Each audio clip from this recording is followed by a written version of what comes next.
out of my examination room. Dr. Harlan Pruitt didn't look up from the chart. He was already initialing the discharge papers. Some welfare girl with a Google diagnosis wasting my time while real patients are waiting. The charge nurse, a woman named Sandra, who had learned over 11 years when to speak and when to go very still, went very still. The girl in the paper gown didn't move. 23 years old. No insurance card in her wallet. A manila folder on her lap held together with a binder clip, thick with lab printouts and annotated medical studies she had pulled herself from peer-reviewed journals at the county library. She had highlighted them in 3 colors. She had a system. Her name was Davia Osei. She said quietly to the top of Pruitt's head, "With respect, doctor, I haven't presented my findings yet." Findings. Pruitt laughed the way men laugh when they want the room to know they're not really laughing. He capped his pen. He turned to the nurse. "She has a 4-year community college transcript and WebMD. I have 31 years. We're done here." To understand what happened next in that hospital, you have to go back 2 years. Back to a cramped kitchen on the east side of Caldwell, where a 21-year-old woman was sitting on the linoleum floor at 2 in the morning because the chair had broken and she hadn't replaced it yet, reading a hematology textbook she'd checked out from the university library using a borrowed alumni card. The apartment had 1 window. The window faced a brick wall. The kitchen light had a flicker in it that the landlord had promised to fix for 14 months. None of that mattered. Davia Osei was reading.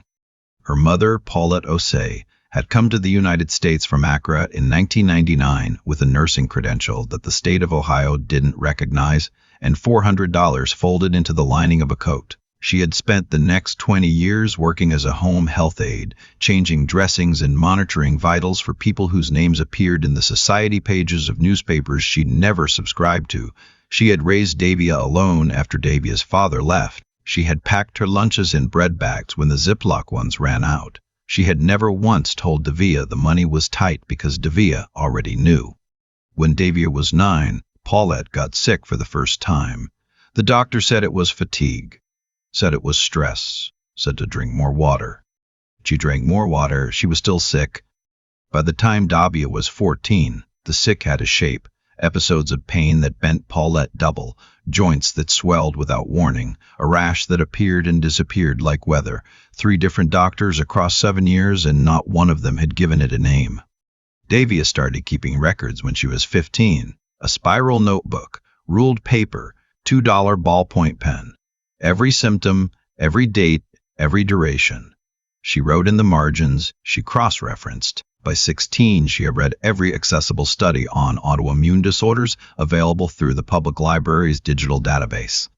By 18, she had read the ones that weren't accessible. There are ways if you're patient and you know which university guest networks don't require authentication after midnight. She enrolled in the community college pre-med track at 19 and worked double shifts at a hospital laundry facility to pay for it. Not the kind of hospital job that comes with a badge and a title, the kind where you push a cart through service corridors that the public never sees, and you fold sheets so hot from the dryer they leave red marks on your palms. She graduated with a 4.0 and a letter from her biology professor that called her the most methodical mind I have encountered in 20 years of teaching.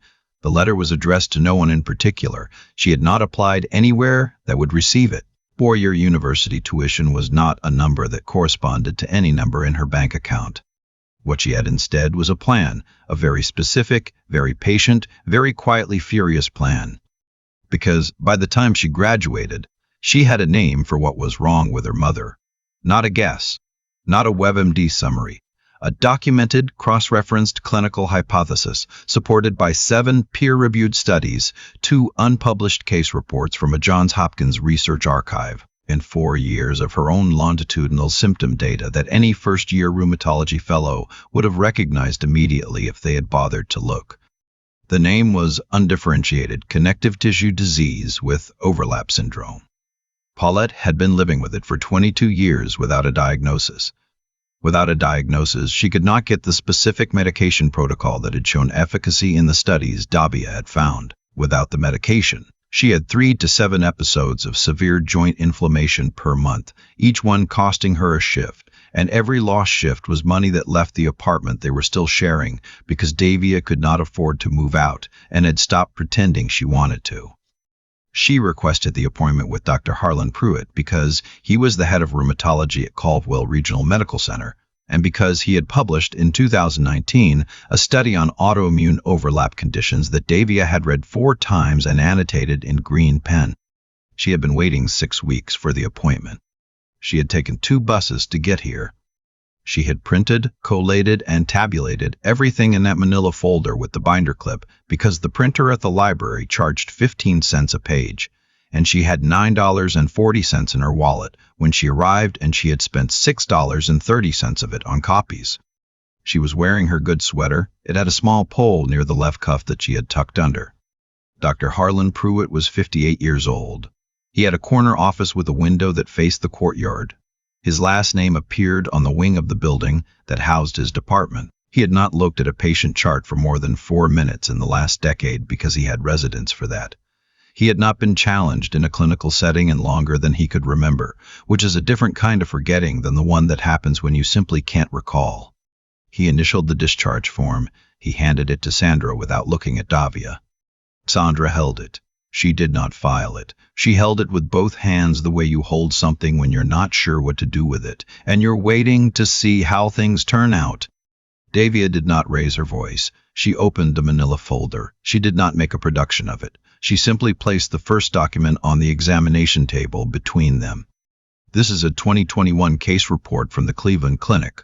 Patient demographics match my mother's exactly. Onset age, symptom cluster, inflammatory markers. The authors note that the pattern is consistently misread as fibromyalgia in primary care settings because the joint presentation is asymmetric. Pruitt looked at the paper the way people look at things they have decided not to see. In this, Davia said, placing a second sheet beside it, is 4 years of symptom log data. Dates, duration, severity on a 1 to 10 scale, associated triggers, response to OTC anti-inflammatories. The pattern of flare cycles is consistent with the literature on UCTD overlap. The average cycle length is 19 days. That is not fibromyalgia. Fibromyalgia does not cycle. Sandra lowered the discharge form to her side. Pruitt turned to face Davia for the first time. What he meant to do was dismiss her. What he found instead was a young woman who was not looking at him with hope. She was looking at him with patience, the specific patience of someone who has sat across from a great many people who had already decided not to listen and had learned to wait them out. It unsettled him in a way he could not immediately name. He said, with less certainty than he had held 30 seconds ago, "You don't have a medical degree." "No," she said. "I have something more specific. I have 22 years of data on one patient." The room stayed very quiet. Sandra found a reason to check something on the counter near the window and did not move from there.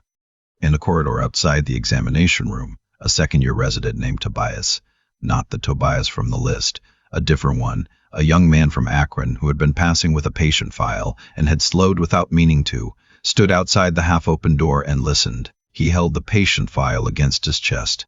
He did not move. What happened next was not a capitulation, and it was not a conversion. Pruitt was not the kind of man who converted. What happened was that he reached over with 2 fingers and pulled the top document toward him. He read the first paragraph. He turned the page. He read the second. His jaw shifted. A small involuntary movement, the kind a face makes when the information arriving conflicts with the conclusion already reached. He did not say anything for 45 seconds. What he said when he finally spoke was, "Where did you get access to the Cleveland Clinic archive?" And Davia said, "I have a library card." She said it the way her mother said grace before meals, like it was the most natural thing in the world. That should have been the moment, but it wasn't, because Pruitt was still Pruitt, and the form was still on Sandra's clipboard, and the appointment slot behind Davia's was already waiting. And he had not become head of a department by letting 23-year-olds without credentials redirect his clinical judgment in front of his nursing staff. He took the folder from her hands, not roughly, just definitively, like a man reclaiming something that had briefly been in someone else's possession. "I'll have someone review this," he said. "Not me, someone. If it's relevant, a resident will follow up." He signed the discharge form. He handed it to Sandra. He left the examination room. Davia sat alone on the examination table in the paper gown for a moment.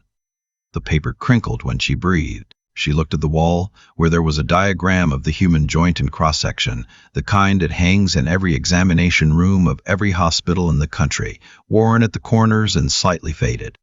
She looked at it for a long time.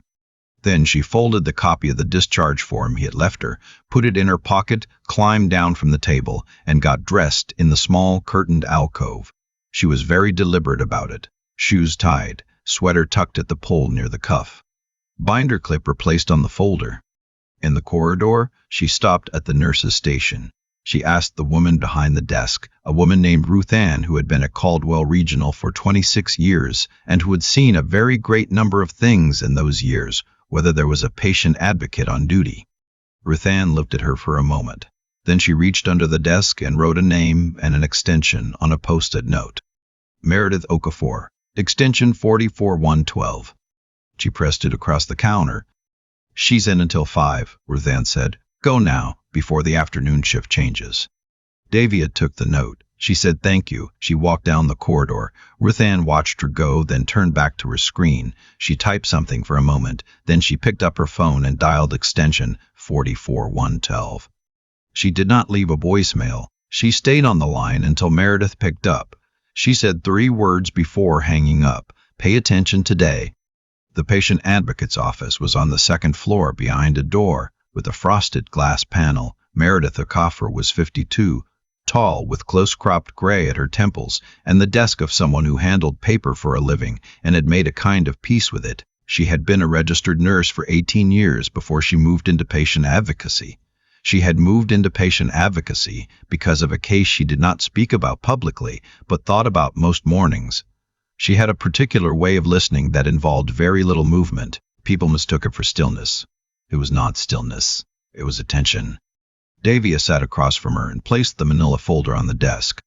She did not perform. She did not cry. She explained. She explained in sequence with dates, in the same voice she used for everything, the voice of someone who had learned very early that nobody was going to believe her and had decided that the solution to that was to be so precise, so documented, so undeniable that belief became structurally unavoidable.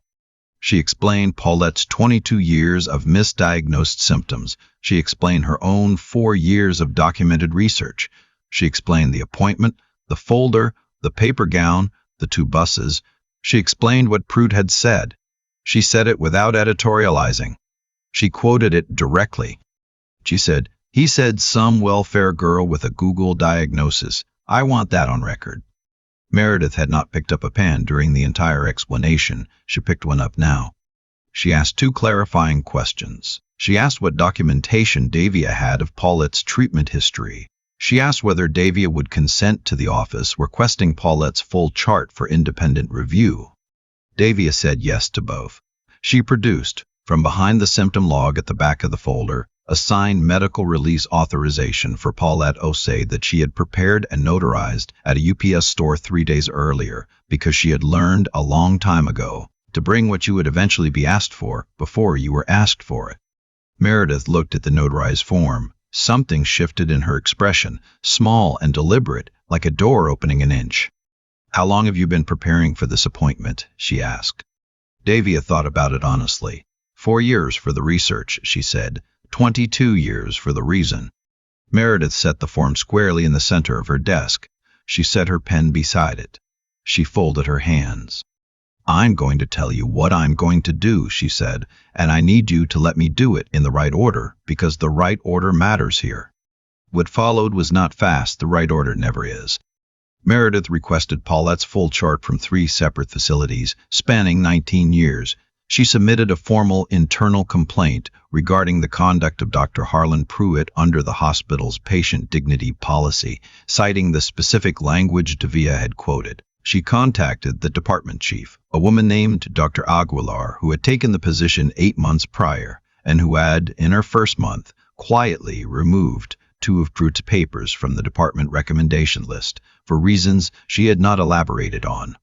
She called Davia that evening at 7:43. She said, "The chart request has been expedited. Dr. Aguilar has personally flagged your mother's case for senior review. Someone from rheumatology will contact you within 48 hours, not a resident." Davy was sitting on the linoleum floor in the kitchen again, because the chair still hadn't been replaced, with her back against the cabinet and the phone against her ear. She said, "Thank you." There was a pause. Meredith said, "You did the work. I just made sure the door was open." The call lasted 4 minutes. When it ended, Davia set her phone on the floor beside her and looked at the flickering kitchen light. It flickered 3 times. Then it steadied. It had never done that before. 41 hours later, a Dr. Sylvia Marin from the hospital's senior rheumatology faculty called Paulette Osei directly. She had reviewed the symptom log. She had reviewed the studies Davia had flagged. She had reviewed 19 years of charts. She said on the call that she believed Paulette had been living with a diagnosable and treatable condition for over 2 decades. She said the symptom log was, and she used this word specifically, remarkable. She said she wanted to schedule a full workup within the week. Paulette was sitting at the kitchen table when the call came. She held the phone in both hands afterward for a long time without setting it down. Davia was at work, the laundry facility. Cart in the corridor, sheet still hot. Paulette called her. She did not wait. She said, "Baby, a doctor just called me, a real one. She said she read your notes." Davia stopped the cart. She stood in the service corridor of a hospital that had, on a different floor, tried to send her home that morning in a paper gown. She held the phone against her ear. She did not answer immediately. When she spoke, her voice was level. "Good," she said. "That's what they were for." The formal investigation into Dr. Harlan Pruitt's conduct opened within 10 days of Meredith's complaint. The patient dignity inquiry ran concurrently with the separate review that Dr.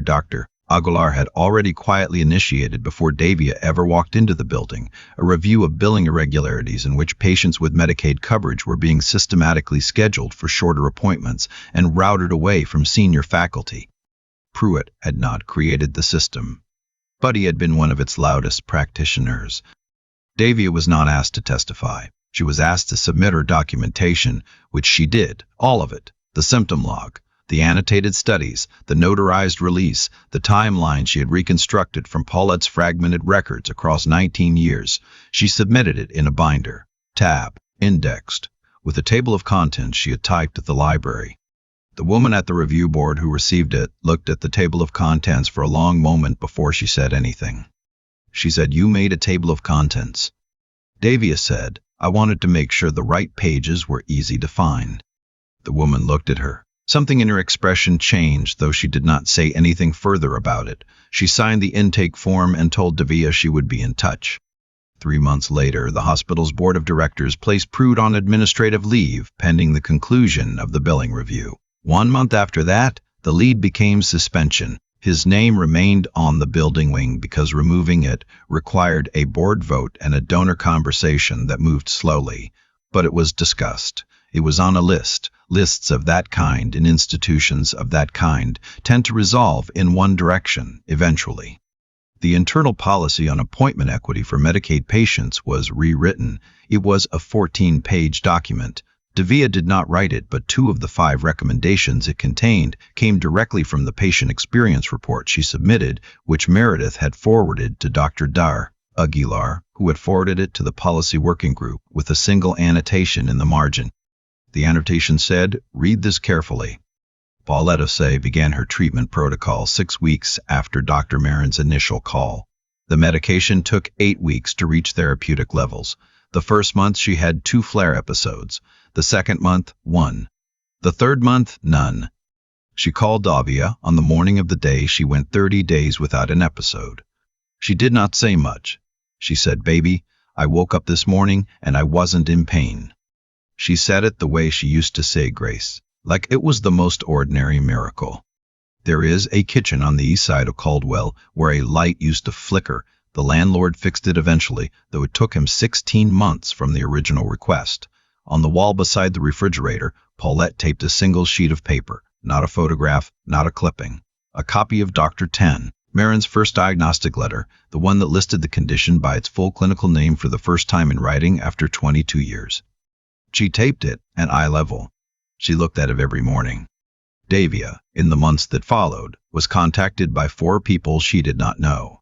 a pre-med student from a community college in Toledo who had read about the case in a patient advocacy newsletter, a woman from Cincinnati whose mother had a similar unresolved symptom history, a journalist from a mid-sized regional paper who wanted to write about the billing practices, a medical school recruiter. She answered the first three. She did not answer the recruiter right away. She had a job. She had a mother who was getting better. She had the chair she'd finally replaced, a wooden one with a cushion, that sat beside the kitchen table. There were things she wanted to do first, small ones, things that had been deferred for a long time. She sat in the chair. She drank her coffee while it was still hot. She read the newspaper the way you read a newspaper when you don't have anywhere to be in the next 10 minutes. She turned a page. She had time, finally, for the first time in a very long while, and she intended to use it. Somewhere in this country right now, there is a young woman in a paper gown holding a folder nobody wants to look at. She has done the work. She has the dates, the studies, the records. She has been patient in the way that people are patient, when patience is the only tool they were given and they have sharpened it until it cuts. She is not asking to be believed on faith. She is asking to be heard on evidence. Those are not the same thing, and the difference matters. The people who changed what happened in this story were not all the ones with offices and titles. One of them was a nurse who said, "Pay attention today," and stayed on the line until someone picked up. One of them was a woman behind a desk with a frosted glass door who listened without moving, and then moved very precisely when it counted. One of them pushed a cart down a service corridor and said nothing and witnessed everything. Real knowledge does not disappear because someone with a title chooses not to see it. It waits, it documents itself, it brings a table of contents. If this story stayed with you, share it with someone who has been told their experience isn't evidence, someone who has been handed a discharge form before they were heard, someone who brought the folder anyway. Because the folder always mattered. It just needed the right door. I keep thinking about that binder clip. Not the diagnosis, not the investigation, not the suspension, not the policy that got rewritten. The binder clip on a manila folder that cost $6.30 to print, carried on 2 buses by a 23-year-old woman who had done 4 years of work, that 31 years of credentials had failed to do. That's the part that stays with me. What Davia did wasn't luck, and it wasn't a miracle. It was cause and effect, plain as arithmetic. She watched her mother suffer for years inside a system that had decided Paulette's pain wasn't worth the time it took to look carefully, and instead of accepting that verdict, Davia did the only thing available to her. She became undeniable. She made herself so precise, so documented, so thorough that dismissal would eventually become structurally impossible. That's not magic. That's a choice, made at 2 a.m. on a linoleum floor, repeated for 4 years running. I think about integrity a lot when I think about this story. Not integrity in the abstract, the word people use in speeches. Integrity in the specific sense of doing the right thing when it costs you something. Davia could have accepted the discharge form. It would have been easier. Pruitt had the title, the office, the name on the building. She had a paper gown and a binder clip. Choosing to walk down the hall to extension 44112, choosing to sit across from Meredith and say, "I want that on record," that took something. It took knowing that the right thing and the easy thing were not the same thing, and choosing anyway. And then there's what she built in that folder. 4 years of symptom logs, annotated studies in 3 colors, a notarized release she brought before anyone asked for it, a table of contents. That folder was her mind made visible. And her mind was something nobody had invested in except her. She taught herself. She found the access, found the databases, found the gaps in the research, and cross-referenced them against 19 years of her mother's charts.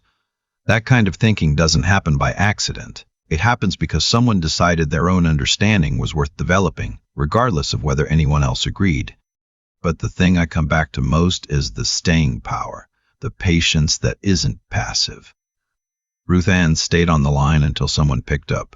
Meredith listened without moving and then moved very precisely. Walter, that courthouse janitor from another story, another corridor, handed over a clean handkerchief without a word. The people who hold things together in moments like this are usually the ones nobody is watching. They do it anyway. That's its own kind of courage, the kind that doesn't make the front page and doesn't need to. What I take from Davia's story is that the folder always mattered, The work was always real. It just needed someone to open the right door at the right moment. And it needed Davia to still be standing there, patient and prepared, when that door finally opened. The cause was 4 years of unglamorous, solitary, ungrateful work. The effect was her mother waking up one morning without pain for the first time in 2 decades. That's not a coincidence. That's a life, built one documented page at a time.